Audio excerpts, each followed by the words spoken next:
the dispersal of the technical and scientific personnel. So the attack on Peenemünde was the decisive attack in terms of the development of the rocket. Von Braun's V-2 and the America Bomber project were moved to underground caves in Germany's Harz Mountains. Here, slaves from Germany's concentration camps were forced to work on their construction. In 1 month, some 17,000 prisoners in the Dora labor camps producing the V-2 rocket had lost their lives from maltreatment, malnourishment, and just a harsh, restrictive environment to work in. Wernher von Braun apparently didn't care, because he never talked about this. In his memoirs, made no reference to it, but he knew about it. He was there, seeing that his rockets were being mass-produced for the Führer. But the prisoners got their revenge. There were stories, for example, in the control systems of these rockets, highly delicate gyro stabilizers, where the Polish underground, the slaves from Russia and Poland and elsewhere, would urinate on this delicate electronic equipment, and after a few days it would corrode.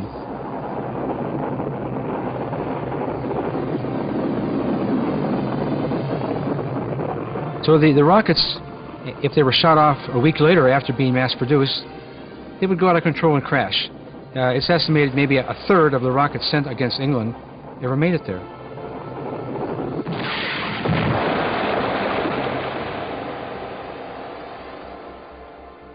They would blow up in the air, have air bursts, or they'd go completely out of control and go into the English Channel and explode there. Despite the problems with his rockets, von Braun had confidence in his plan for the America bomber.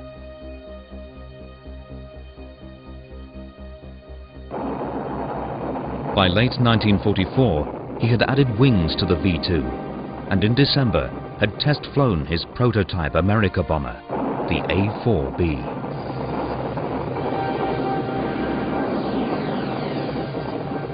But whilst von Braun's fortunes floundered, his competitors were busy.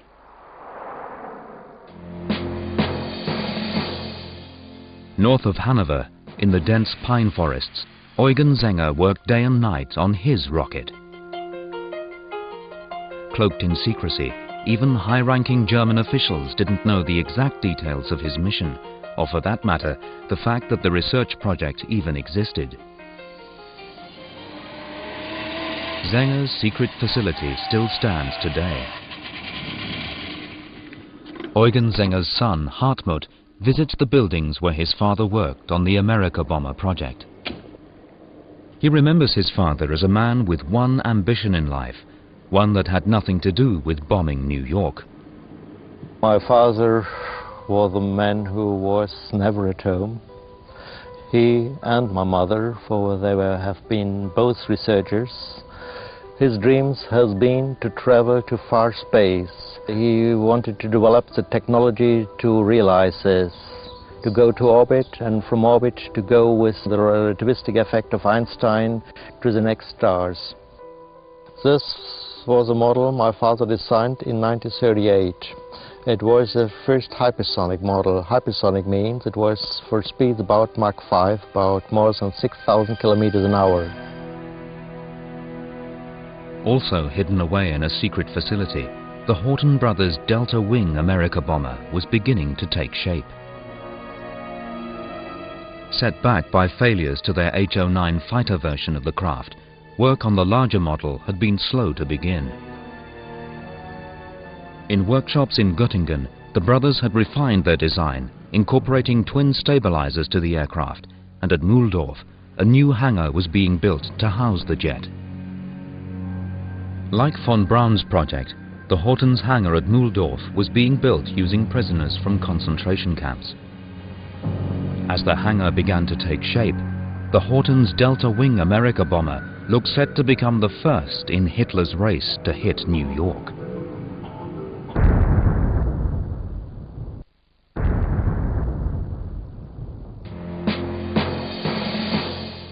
In the last desperate months of the Second World War, Hitler was well on the way to building a bomber that could hit New York. But as the Allies closed in on the Reich, they captured airfields from which they could penetrate ever deeper into German territory.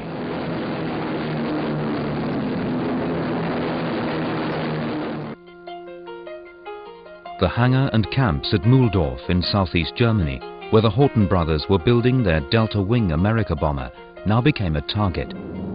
Just as the complex neared completion, 35 Allied bombers, escorted by 100 fighters, attacked. The hangar was destroyed, and with it the Hortens' dreams of building their America bomber. For the third time, Allied airstrikes had crippled Hitler's plans to build a transatlantic bomber capable of delivering his deadly weapon. By spring 1945, Hitler's plans to bomb New York were in real trouble. The Allies advanced into Germany, and both Russian and American forces raced towards Berlin.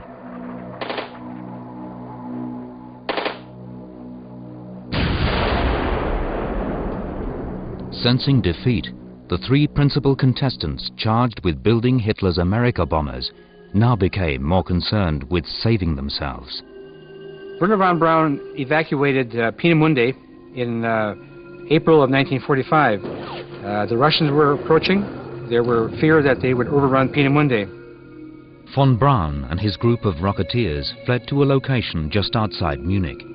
Here they waited, hoping the Americans would reach them first. They did not want to surrender to the British for fear that they might be charged as war criminals.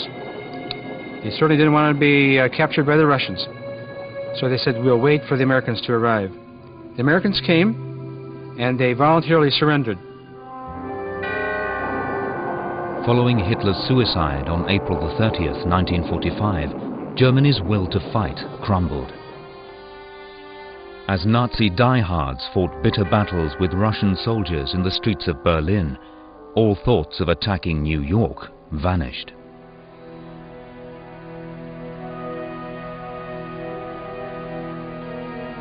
Despite leading the world in nuclear physics back in 1939, the scientists of the Third Reich had failed to develop a program capable of producing an atomic bomb.